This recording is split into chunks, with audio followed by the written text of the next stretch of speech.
Pak, ini boleh ini nggak share screen nggak ya? Oke, Boleh, boleh. Nanti Pak boleh Adam boleh, lihat. udah Ini jadi cuma buat co-host. ayat-ayatnya aja sih. Tadi baru Udah jadi quickly do co-host. the PowerPoint. I'll share my Silakan. screen Ya. quickly. Eh,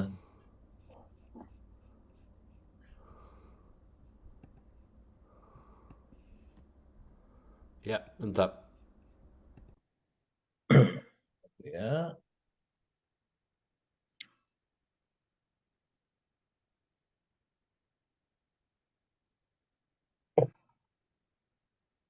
mana PowerPoint? Ini, tunggu.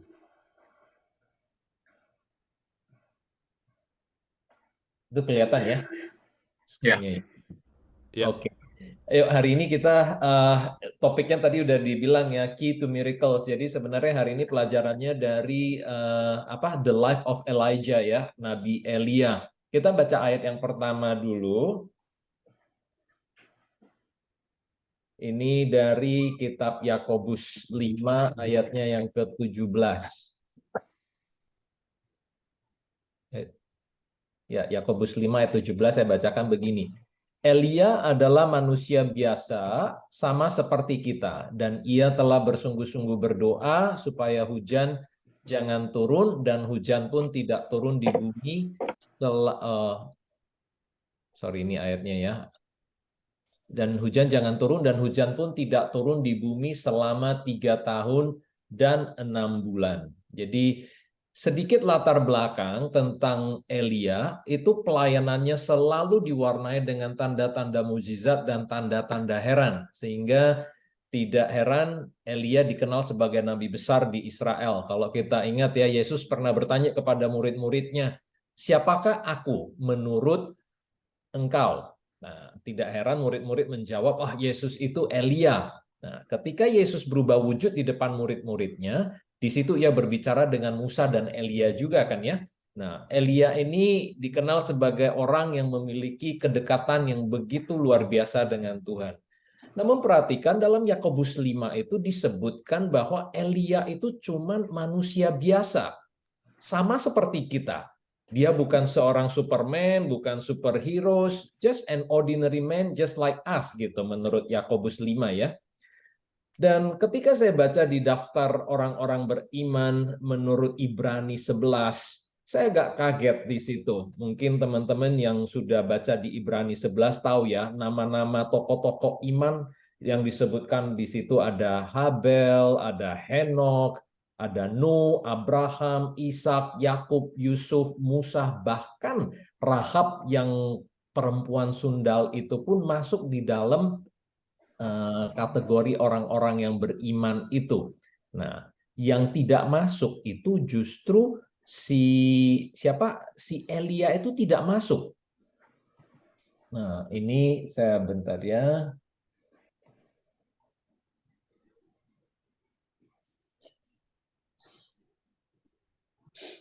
Nah, Alkitab menyebut Elia itu cuman manusia biasa. Nah, sesungguhnya menurut saya ada yang ingin Tuhan sampaikan kepada kita. Bentar ya, ini screen saya karena saya pakai multiple screen, saya jadi nggak bisa lihat ininya. Just hang on.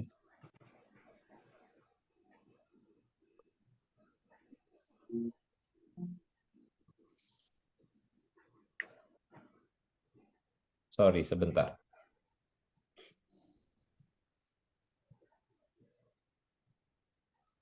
Share screen-nya masih ada nggak ya? Masih. Masih Masih. kelihatan Pak Kalis. Oh, oke. Di tempat saya nggak bisa lihat lagi. But anyway, it's okay. Saya lanjut aja lagi kalau begitu. Ya.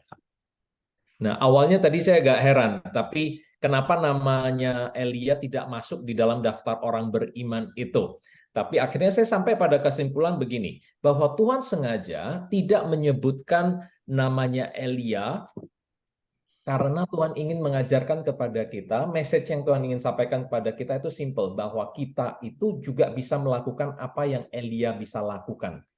Ya, seperti orang biasa. Nah, di slide berikutnya, ini ada ya slide berikutnya ya. Tunggu saya stop share.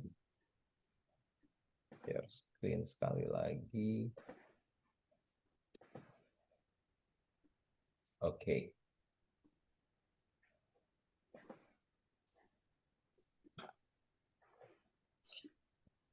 Di dalam Yakobus 4, di dalam Yohanes 14 ayat 12, ini tadi saya salah ketik ini. Yesus sendiri pernah berkata ya, bahwa sesungguhnya barang siapa yang percaya,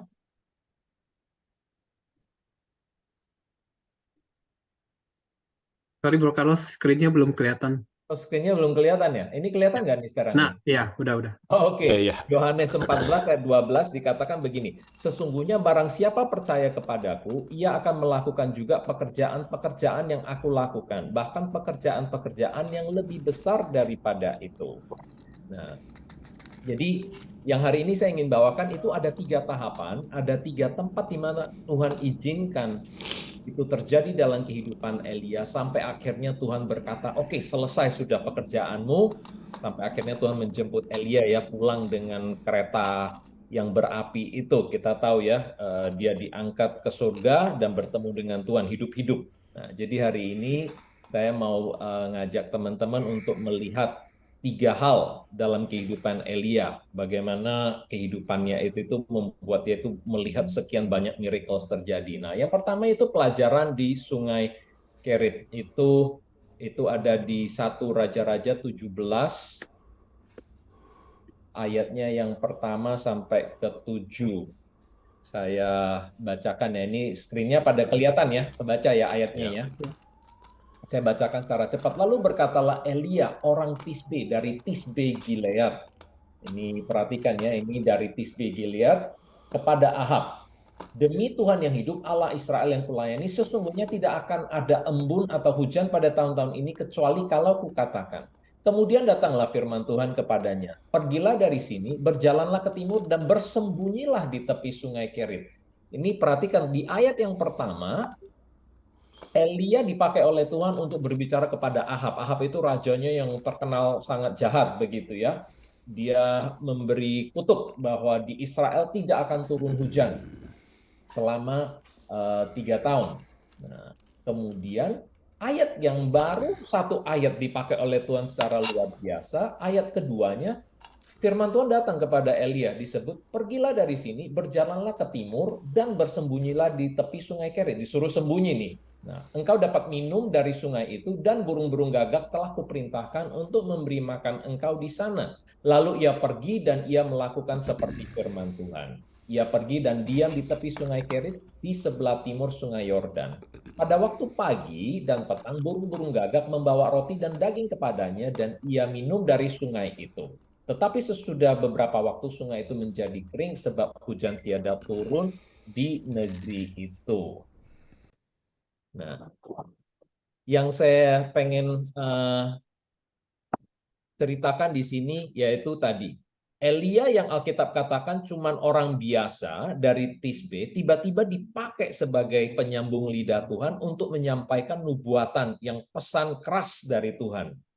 Nah, ini suatu, saya bisa bayangkan ya perasaannya si Elia itu bagaimana bisa tiba-tiba dipakai oleh Tuhan untuk berbicara. Bayangkan kalau kita hari ini dipakai oleh Tuhan nih untuk berbicara kepada Presiden Putin. Harus bertobat, kalau enggak stop serangan ke Ukraina, kalau tidak hujan tidak turun di Rusia, begitu kira-kira ya.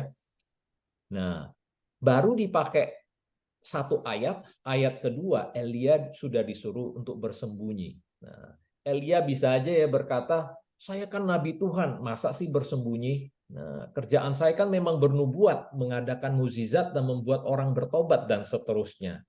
Loh, katanya mau dijadiin pemeran utama, loh kok baru keluar 1 ayat terus udah disuruh bersembunyi nih. Saya kira begini, pelajaran pertama yang Tuhan ingin ajarkan kepada Elia adalah untuk menjadi humble terlebih dahulu. Nah, sebelum dia harus menghadapi tantangan yang lebih besar.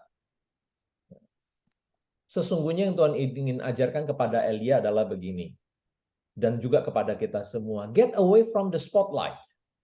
Ini yang ini ya, get away from the spotlight, spend time dengan Tuhan dan mendekat kepada Tuhan. Nah, banyak orang baru dipakai Tuhan sedikit aja rasanya sudah wow gimana, seakan-akan sudah jalan di atas tanahnya, rasanya sudah hebat sekali. Nah, saya tahulah ada beberapa pelayan Tuhan itu berlomba-lomba untuk menjadi superstar, bahkan ingin jadi pemeran utama dalam pekerjaan Tuhan. Nah, itu sebabnya Tuhan perlu mengirim kita ke Sungai Kerit, jauh dari perhatian orang, jauh dari spotlight, untuk menanggalkan pride-nya kita. Belajar mendekat kepada Tuhan sebelum kita bisa dipakai oleh Tuhan secara luar biasa. Kemudian dikatakan bahwa Elia tinggal di tepi Sungai Kerit dan Tuhan mengirim burung gagak untuk membawa daging dan roti. Nah, ini dikasih hamburger terus nih kepada Elia, dapat makan burger di. Nah, Elia belajar untuk percaya kepada Tuhan untuk menyediakan kebutuhannya. Dia bergaul begitu intim dengan Tuhan sampai Tuhan sediakan semua apa yang dia butuhkan. Jadi yang pertama, dari pelajaran di Sungai Kerit, yaitu pride adalah penghalang terbesar untuk kita melihat miracle. Tuhan tidak bisa memakai orang yang pride-nya belum dikikis habis. Nah, ini pelajaran yang pertama. Itu sebabnya Tuhan membawa Elia disembunyiin dulu nih di tepi Sungai Kerit. Di situ dia belajar away dari spotlight. Oke, ini yang poin yang pertama ya. Nah, kemudian poin yang kedua, pelajaran di Sarfat. Nah, di Sarfat itu ayatnya mulai dari 1 Raja-Raja 17 ayat 9 sampai ke 16.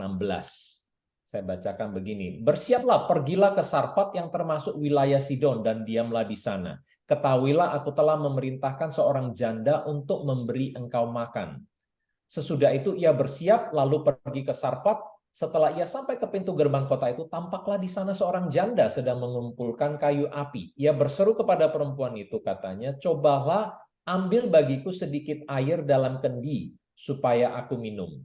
Ketika perempuan itu pergi mengambilnya, ia berseru lagi, cobalah ambil juga bagiku sepotong roti. Nah, perempuan itu menjawab, demi Tuhan alam yang hidup, sesungguhnya tidak ada roti padaku sedikit pun, kecuali segenggam tepung dalam tempayan dan sedikit minyak dalam buli-buli. Dan sekarang aku sedang mengumpulkan 2-3 potong kayu api. Kemudian aku mau pulang dan mengolahnya bagiku dan bagi anakku, dan setelah kami memakannya, kami akan mati. Nah, berikutnya lagi, ayat ke-13. Kita lompat aja lah ya. Singkat cerita, sampai ke ayat yang ke-16. Di situ dikatakan, tepung dalam tempayan itu tidak habis dan minyak dalam buli-buli itu tidak berkurang. Seperti firman Tuhan yang diucapkannya dengan perantaraan Elia. Jadi si janda ini, rupanya ketika Tuhan berkata kepada Elia, pergi ke Sarfat, nanti aku akan sediakan seorang janda untuk mencukupi kebutuhanmu. Ternyata ini janda bukan janda muda, kaya, dan cantik. Ternyata ini janda yang miskin, yang nggak punya apa-apa. Nah, jadi selama di Sungai Kerit, setiap pagi dan petang burung gagak membawa roti ya. Kita tadi sudah baca di poin yang pertama untuk Elia. Nah, sementara di tempat lain terjadi kekeringan, Elia boleh minum dari tepi Sungai Kerit. Semua kebutuhannya dicukupkan dari hari ke hari. Semuanya tersedia sampai akhirnya itu menjadi tempat security-nya dia. Nah, itu sebabnya Tuhan izinkan Sungai Kerit yang selama ini menjadi security-nya Elia itu menjadi kering. Satu-satunya sumber kehidupannya tiba-tiba hilang. Dan Tuhan sedang membawa Elia ke pelajaran yang berikutnya, yaitu untuk men-stretch imannya. Dari Sungai Kerit, Tuhan bawa Elia ke Sarfat. Sarfat berasal dari kata Ibrani, artinya melelehkan atau melebur. Oke, jadi dalam bentuk nouns-nya atau kata bendanya, Sarfat itu berarti crucible atau bagian dari tungku perapian di mana logam yang telah dimurnikan itu bisa diambil. Dalam pengertian rohaninya, Sarfat berarti tempat pemurnian iman. Selama di Sarfat ada 3 kejadian di mana Elia harus exercise imannya dia. dan percaya sepenuhnya kepada Tuhan. Pertama, Elia itu perjalanan dari tempat persembunyiannya di Sungai Kerit ke Sarfat itu lebih kurang 150 km. Dan berjalan di area yang terbuka, di mana Elia pada waktu itu adalah the wanted man. Dia sedang dikejar-kejar oleh Raja Ahab kan? Karena Raja Ahab memerintahkan untuk mencari dan menangkap Elia. Jadi dia harus exercise imannya nih, jalan kaki 150 km dari tepi Sungai Kerit sampai ke Sarfat. Itu yang pertama. Kemudian kejadian yang kedua, Tuhan perintahkan Elia ke Sarfat, yang tadi saya sudah sebutkan, harusnya ada janda yang menyediakan makanan, tapi ternyata nih janda yang nggak punya apa-apa.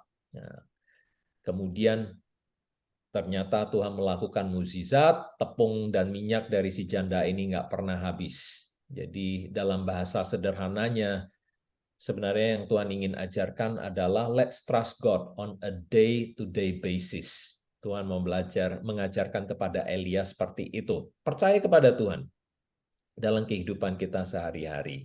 Nah, kemudian yang ketiga itu adalah di ayat yang ke-20 sampai 24, saya share screen. Nah,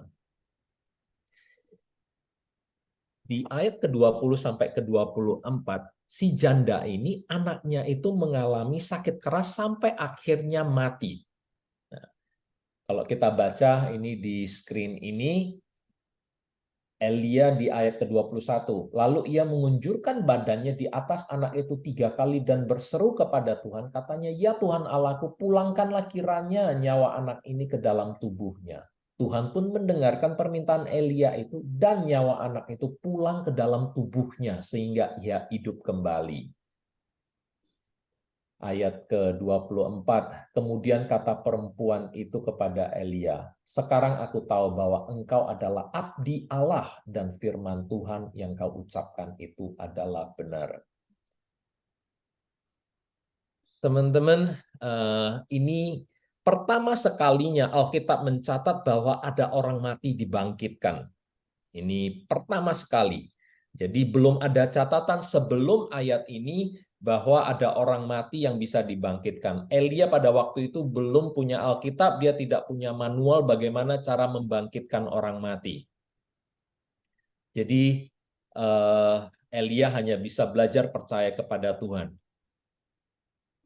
Sesungguhnya Elia itu cuma berkata begini, Lord, I'm trusting you for a miracle. I'm asking you to perform the impossible. Belum pernah loh ini dia dengar orang mati bisa dibangkitkan. Tapi dia cuma modal nekat dan modal percaya aja kepada Tuhan. Dia minta Tuhan bangkitkan dan Tuhan jawab doanya.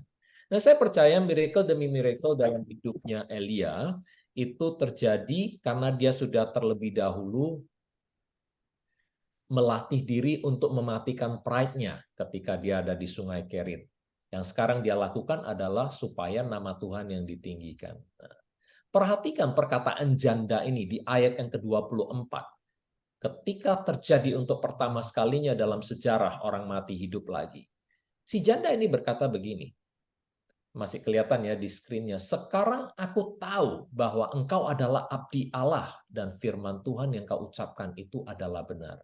Janda ini tidak berkata betapa hebatnya Elia, tapi janda ini memuliakan Tuhan. Dan inilah sesungguhnya yang Tuhan kehendaki dari setiap miracle yang dia lakukan dalam kehidupan kita. Bahwa bukan nama manusia yang ditinggikan, tapi nama Tuhan yang dipermuliakan. Nah, tadi kita baca ya di ayat yang pertama, Elia dikenal sebagai apa? Orang Tisbe dari Tisbe Gilead. Tapi di akhir dari pasal 17, yaitu di ayat 24 ini, Elia melalui pengalamannya setelah melalui Sungai Kerit dan Sarfat, ia keluar dan dikenal sebagai the man of God. Engkau abdi Allah disebutkannya. Tadi cuman orang Tisbe, ayat pertama, ayat terakhir, you are a man of God now. Jadi levelnya itu udah naik. Jadi aplikasinya adalah begini. God is still the God of the impossible. He is still the miracle working God. Yang kita butuhkan adalah imannya kita. Amin ya teman-teman ya. Amin. Oke. Ini yang terakhir nih. Ini waktunya masih ada ya Pak ya. Ini kita masuk ke poin yang terakhir. yaitu pelajaran di Gunung Karmel. Nah, ini menarik nih. Tadi setelah disembunyikan dan dilatih oleh Tuhan di bootcamp Sungai Kerit dan perapian Sarfat selama hampir 3,5 tahun, akhirnya Tuhan memerintahkan Elia untuk memperlihatkan dirinya kepada Ahab. Elia menantang Ahab. Ini mungkin bisa dibaca. Ini saya udah lompatin ya. Ini saya kasih background-nya aja. Elia menantang Ahab untuk bertarung antara Nabi Baal dan dia. Nah, Tuhan mempersiapkan Elia untuk hari yang besar ini, di mana seluruh bangsa Israel dan semua Nabi Baal akan melihat siapa Tuhan Israel yang sesungguhnya. Nah, pertandingan ini adalah pertandingan untuk memanggil api dari surga. Nah, jadi singkat cerita Nabi Baal setelah seharian nih berteriak dan menoreh-noreh dirinya sambil kerasukan, tidak ada tanda-tanda perhatian dari Baal. Nah, Elia mulai mengejek mereka dan mereka tidak berhasil memanggil api itu. Akhirnya giliranlah Elia. Ini mulai di screen ini ayat 32 sampai ayat ke-49 itu. Nah, Elia mulai melakukan ini. Ini saya mau baca karena ada yang menarik dari sini yang menurut saya inilah kunci kenapa Elia bisa melihat miracle itu terjadi. Ayat ke-32 ya, ia mendirikan batu-batu itu menjadi mezbah demi nama Tuhan dan membuat suatu parit sekeliling mezbah itu yang dapat memuat 2 sukat benih. Ia menyusun kayu api, memotong lembu itu dan menaruh potongan-potongannya di atas kayu api itu. Sesudah itu ia berkata, nah ini menarik nih, penuhilah 4 buyung dengan air dan tuangkan ke atas korban bakaran dan ke atas kayu api itu. Kemudian katanya, buatkanlah begitu untuk kedua kalinya. Jadi udah 4 buyung sekali, kali kedua 4 buyung lagi. Dan mereka berbuat begitu untuk kedua kalinya. Kemudian katanya nggak cukup. Buatlah begitu untuk ketiga kalinya. Dan mereka berbuat begitu untuk ketiga kalinya. Jadi total 3 kali 4 buyung, 12 buyung air. Ayat ke-35. Sehingga air mengalir sekeliling mezbah itu, bahkan parit itu pun penuh dengan air.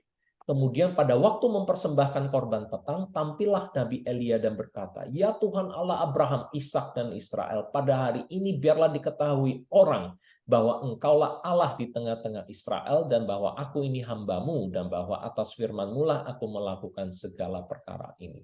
Ayat ke-37, jawablah aku ya Tuhan, jawablah aku supaya bangsa ini mengetahui bahwa engkaulah Allah ya Tuhan dan engkaulah yang membuat hati mereka bertobat kembali.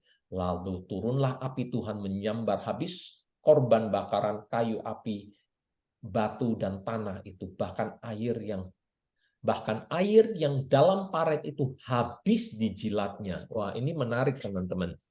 Kenapa saya katakan ini menarik? Saudara, ini tadi kita udah tahu, ini 3,5 tahun tidak turun hujan di Israel.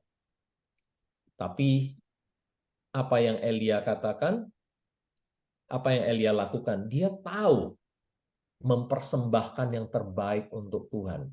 Bukan lembu jantan yang dia korbankan, bukan juga mezbah yang dia bangun. Yang membuat hati Tuhan tergerak dan menjawab seruannya Elia adalah air yang dia persembahkan. Kenapa? Karena setelah 3,5 tahun nggak turun hujan, air menjadi komoditas yang langka sekali di Israel.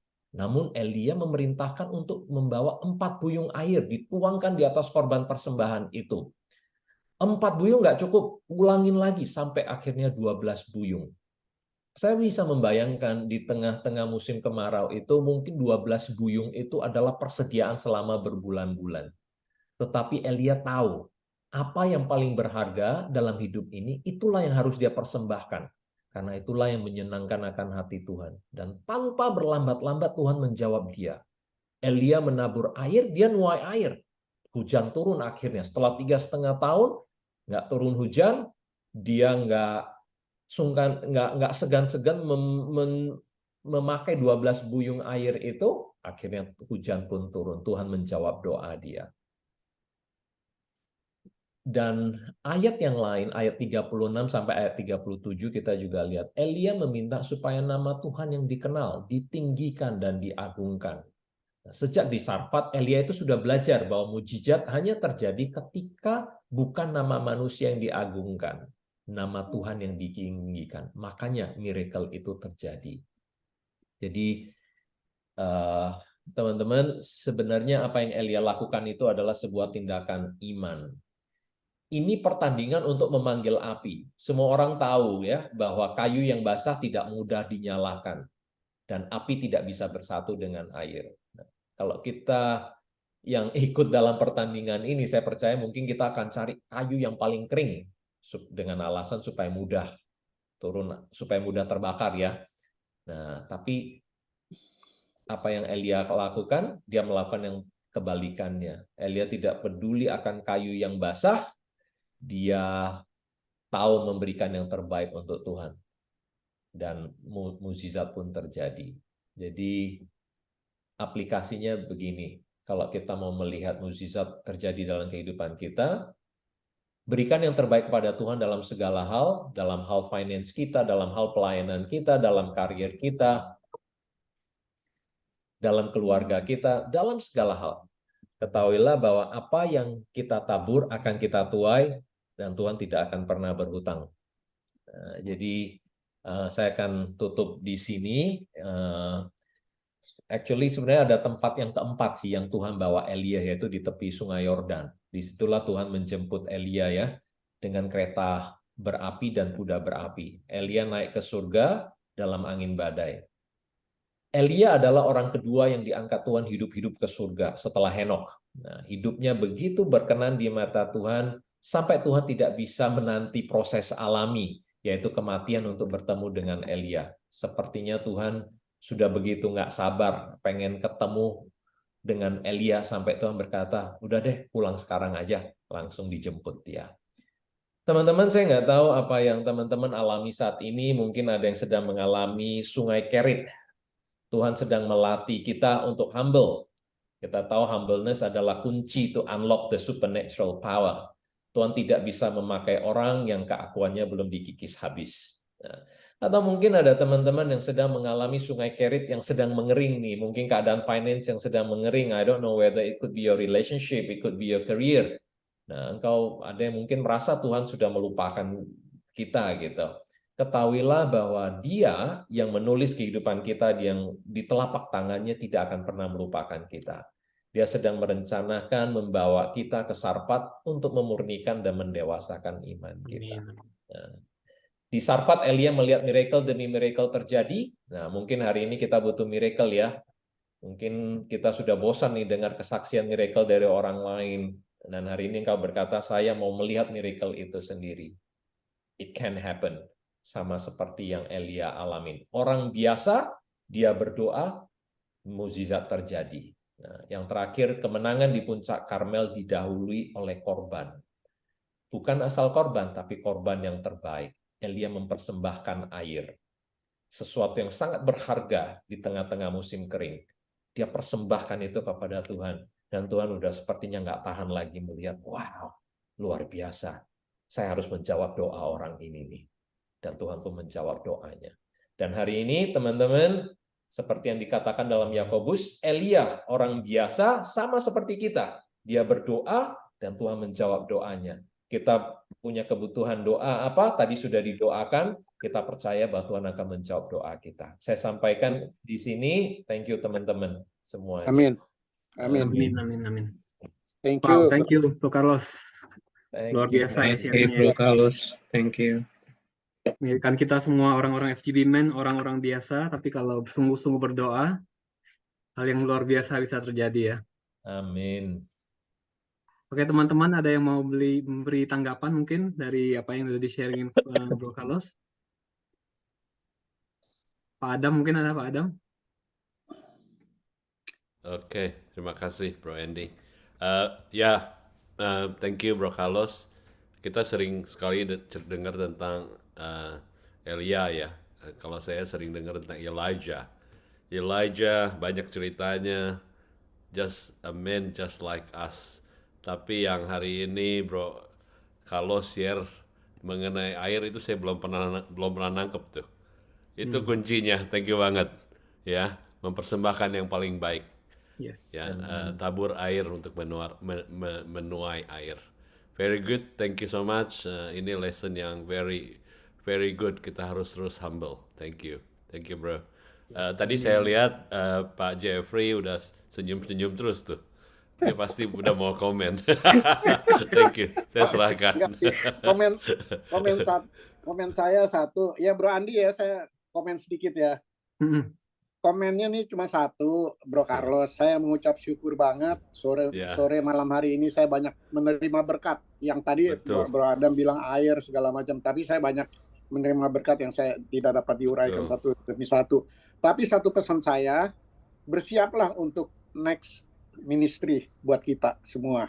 Amin Amin. ya teman-teman ya. Amin. Luar Amin. biasa ini hamba Naik Tuhan. kelas ini. Bro Carlos, well done. Thank you Bro Carlos. Thank you Bro Jeffrey. Ada Dari Pak yang lain? Vincent tuh. Pak Vincent mungkin mau beri tanggapan. Pak Vincent, silakan. Dia lagi multitasking Pak Vincent. Ada 2 Zoom. Coba bisa nggak? Wow, lagi 2 Zoom, oke. Oke, Pak Irwan mungkin ada yang lain? Silakan. Saya nggak ada tambahan. Thank you Bro Carlos. Ini Elia ini luar biasa memang.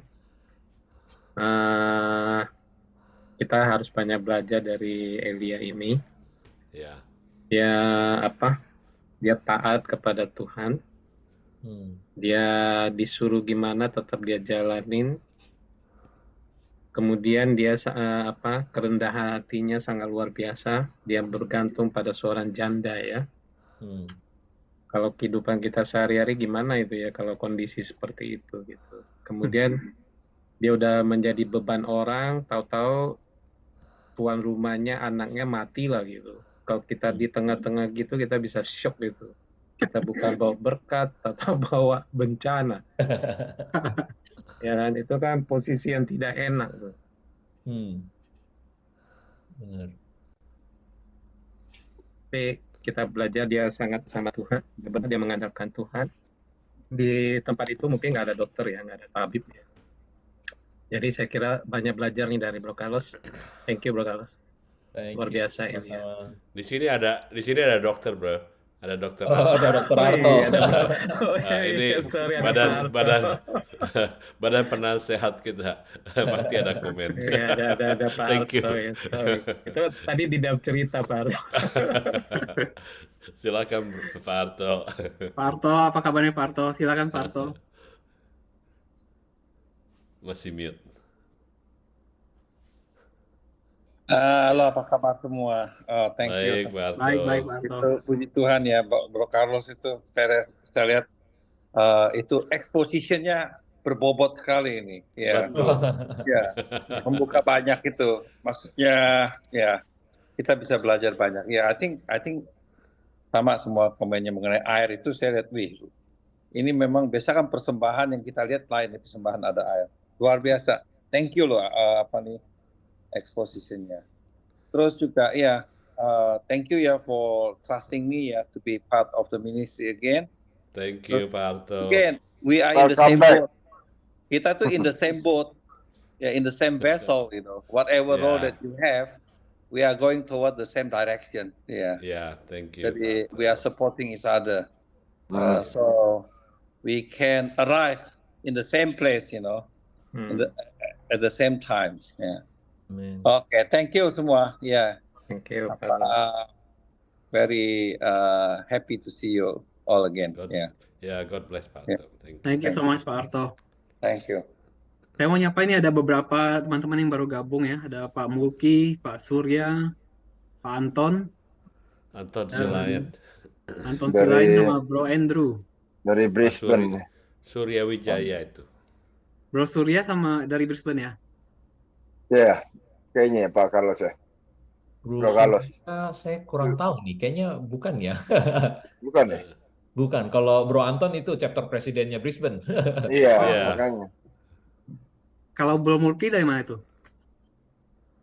Brother Ini- Mulki.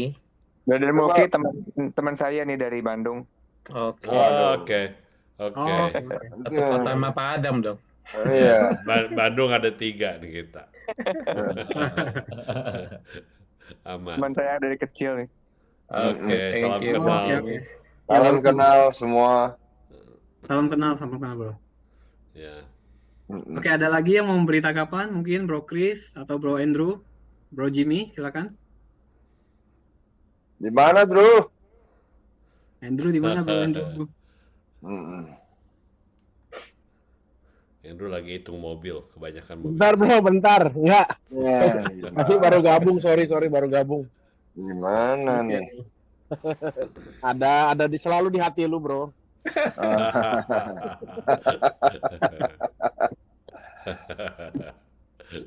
Oke, mungkin saya bukan menanggapi ya. Hmm. Saya artinya Bro Carlos itu benar-benar kalau belum makan sih berat benar terus nangkepin. Oke, saya udah makan tadi, jadi benar-benar menguatkan. Apalagi saya baru masih bergabung, dan menguatkan. Yang saya berharap juga ada mujizat, orang mati itu akan hidup. Tapi kita percaya Tuhan itu yang terbaik buat mama saya. Amin. Karena dengan kembalinya mama saya ke pangkuan Tuhan itu yang membuat saya jadi lepas dan bahagia. Karena saya melihat penderitaannya tidak seperti orang-orang. Jadi saya bersyukur, keluarga saya bersyukur, mama saya tidak ada penderitaan yang parah. Ya, terima kasih pada teman-teman atas support dan doanya semuanya yang mengirimkan bunga baik materi dan virtual untuk Bro Jimmy juga yang jauh-jauh udah DM saya, terima kasih doanya. Saya banyak bicara di sini, banyak hal yang teman-teman yang tidak sangka bisa DM saya kebanyakan satu-satu. Nah, itulah yang saya bilang kekuatan kita bersaudara di FGB. Terima kasih. Sampai juga teman-teman sekolah saya yang dulu-dulu itu pada hadir. Nah, kiranya makanya saya terakhir ketemu Pak Rudiap, saya melihat ada kesempatan memang waktu saya di Airlift, Landlift, saya mau mengadakan namanya itu semacam retreat atau leader. Di info Pak Rudiap itu namanya leader camp gitu. Nah, leader camp itu yang saya bilang Pak, kita lebih erat, bisa satu sama lain mengetahui dan membahas program apa yang ke depan. Jadi bukan Bro Adam kucuk-kucuk buat wah you di sini kita nggak pernah ketemu. Mau ngapain? Nah, ini bisa dibuat program yang every year Bro Adam atau sebelum pergantian maksudnya setelah you merencanakan posisi siapa aja ya kita membicarakan tahun depan ini kita mau ngapain. Thank you bro. Ya kan? Memang harus dilakukan di awal, tapi awal ini agak susah buat Sydney, Australia maksudnya, karena libur sekolah aja selesai Januari ya. Februari ini kita banyak masih orang Indonesia yang NKRI masih nyoblos, ya kan? Maret bro. Iya, akhirnya Maret. Ya kalau Maret siap, bro. Ya Maret itu kalau memang berkehendak kita semua. Kalian hari mau makan Iya kan? Ya. Itu leader sampai apa member juga, bro. Jadi member yang saya bahas sama Pak Rudi ya itu awalnya kan leader camp, tapi artinya kalau saya baru bertanya lagi beliau bilang member welcome gitu untuk ketemu. Malah menarik hati member untuk melayani. Jadi leader ya. Ini. Nah, iya. Salah satunya itu. Ya kan? Leader. Kecuali Adam mau selamanya di atas. Enggak mau. Udah the clock is ticking. Udah tahun lagi. Kita sih happy aja ya. Enggak. Karena ini orang paling baik. Jauh-jauh dari Medan anterin ketemu saya. Terutama tuh lagi brother kita dari Melbourne, kucuk-kucuk bilangnya tukang Gojek, betul bawa roti buat di rumah duka saya itu Thomas. Itu saya 2 kali kena bohong gitu, kena tipu. Yang pertama dia bilang dulu kayak kunjungan ke Sydney, dia bilang 3 orang tua datang, tentunya beliau. Ini kali dia bilang tukang Gojek datang bawa roti, tentunya beliau. Saya terharu sekali ya saudara-saudara. banyak Tuhan. banyak di antara memang saya membutuhkan gitu. Kalau situasi bukan saya aja, kita teman-teman sekarang apalagi ada Bro Cuncun yang sedang sakit, itu perlu support kita. Percayalah, perlu support. Itulah saatnya kita lagi senang, saatnya kita lagi sedih, itulah kita harus saling mensupport. Maka saya berpikir menyentuh hati saya untuk melaksanakan. Semoga bisa menjalankan leader camp ini, Bro Adam. Ya, Men's Camp. Men's Maret Camp ya, apa? Maret 2024. Nah, gimana Bro Erwan? Bro Erwan Setuju. setuju nggak nih? Apalagi untuk memperkuat 4 pilar ya. Karena 4 pilar ini kalau nggak ketemu, hanya ayo satu pilar ya dibahas ini, nggak bakal kompak. Kaki itu harus, fondasi itu harus sama-sama kuat. Begitu ya. Kita Ada setuju. Pak Aldo, ada Pak Vincent. Mohon Men's Camp. arahannya, semoga Apa Men's kami Campnya di Gold Coast? Wah, Bro Carlos happy itu kalau Gold Coast. Kalau Gold Coast happy. Jadi kalau Gold Coast happy ya saya oke aja. Semoga teman-teman Melbourne, Sydney itu ya saya sih yakin, kalau saya yakin. Saya approach satu-satu seperti dulu pasti mau berangkat. Pasti jalan. Udah ada.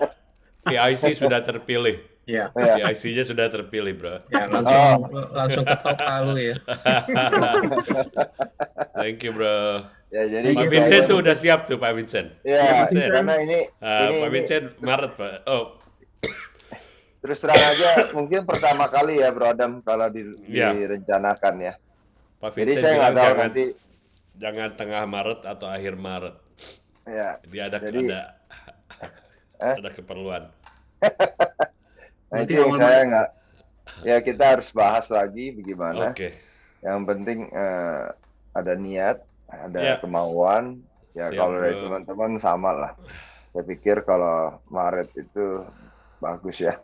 Gitu. Perlu. Oke, siap. Tuh, Pak Vincent ada masukan nggak tuh Pak Vincent? Kenapa dipilih Maret? Nggak tahu.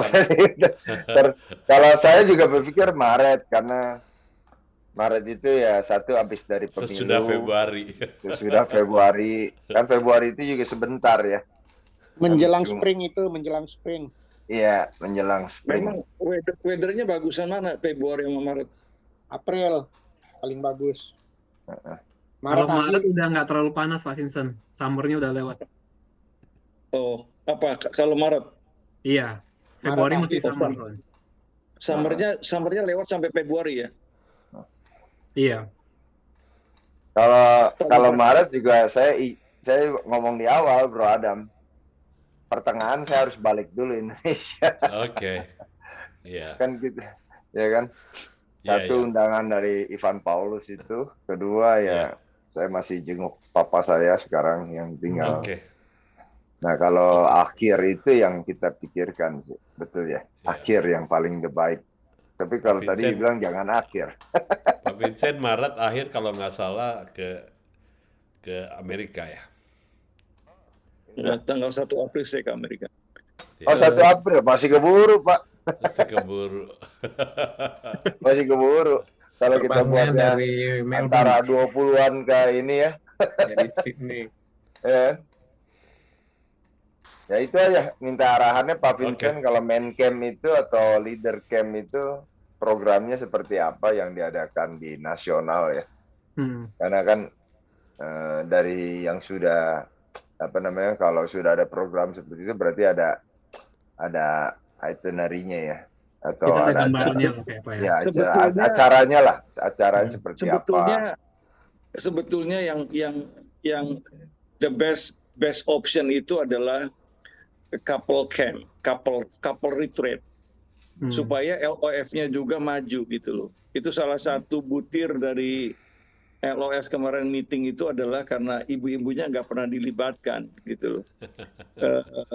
But I don't think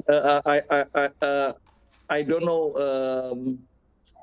situasi couple di sana gimana, apakah dimungkinkan pergi bareng dan lain-lain.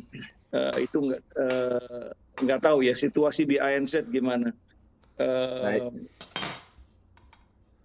Apakah nggak memungkinkan karena ada anak-anak, terus anak-anak juga mesti dititipkan dan lain-lain. Itu juga salah satu faktor-faktor yang mesti dipertimbangkan. Tapi kalau kita memang mau maju, sebetulnya retreat-nya itu couple, sehingga dua-duanya itu terbakar sih.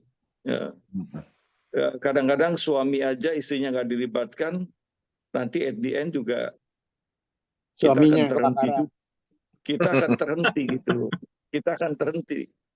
Papi sibuk-sibuk ini, papi lebih condong kemana? Kalau bisa dong FGB atau saya gitu loh. Nah itu kalau dikasih pilihan begitu, udah kalau gitu ya udah pasti akan kempes juga. Karena kan FGB MFI kan ini nggak sama dengan gereja gitu ya, beda sekali. Jadi memang harus fully support.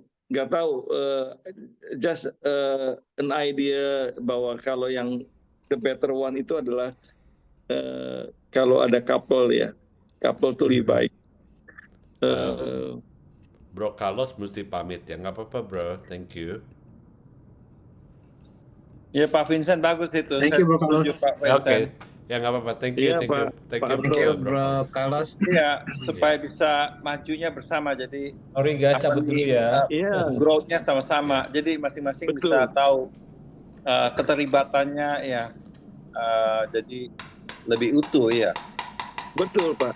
Kalau Bapak ingat coba tentang di kitab Keluaran ya, itu kan ketika Musa minta izin kepada Fir'aun untuk mempersembahkan persembahan kepada Tuhan, itu ada step-stepnya loh. Yang pertama,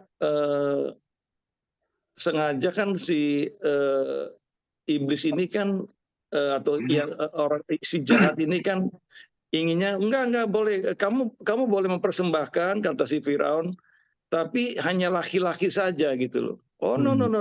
Musa bilang nggak bisa. Kami istri dan anak-anak juga harus ikut gitu loh. Jadi kalau separate itu, ini bicara soal worship itu memang harus together gitu loh. Nggak bisa laki-lakinya maju terus, sementara istrinya left behind gitu ya. Itu nggak akan bisa,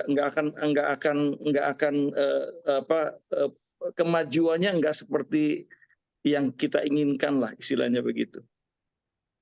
Oke. Coba dipertimbangkan lagi, dikonsider lagi, apakah dimungkinkan. Mungkin bagus juga kalau istri juga dibawa ke tempat yang misalnya sekaligus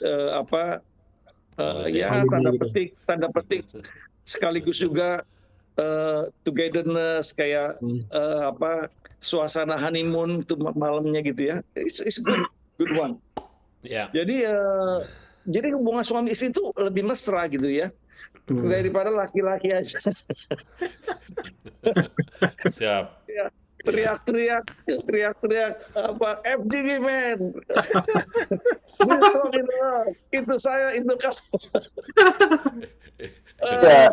Masukannya kamu istri tidak dibawa. Gitu loh. Masukannya bagus sih Pak Vincent, tapi ya memang melihat kondisi yang di Australia ini agak susah. Contohnya nggak usah jauh-jauh nih, sekarang Bro Andi aja dah. Kalau ada bawa istri itu buntut 2 ikut, dan nanti fokusnya akan kurang. 3 bro. Ya kalau maksud Taufik, maksud Taufik tuh kalau kita leader awal ini kita belum pernah. Memang kita coba adakan dulu, dan memang akan dibuat setiap tahun. Dan setiap tahun itu nanti yang saya bilang mungkin nanti couple retreat itu juga perlu Pak. Saya percaya itu. Iya. Nah ini untuk menyamakan, misalnya gini, semua udah bawa couple, ternyata Andi Wi nggak bawa atau saya gitu kan. Jadi kita lucu sendiri, ntar kita kapelan sama Wi saya. Nah, gitu. Tapi couple retreat itu saya percaya itu bagus. Tapi sesuai yang awal ini memang saya bicara kalau saya ke lintasnya bicara sama ada Thomas, ada Pak Rudi. Oh, kita kalau membahas program itu seperti apa? Kalau dulu saya cerita, organisasi itu kalau di kampus kita ada retret, namanya persiapan untuk membicarakan program. Sambil mengenal satu sama lain, kita bisa tidur bareng, ngobrol bareng, makan bareng.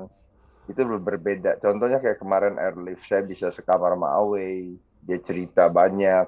Nah, itu yang memperkuat.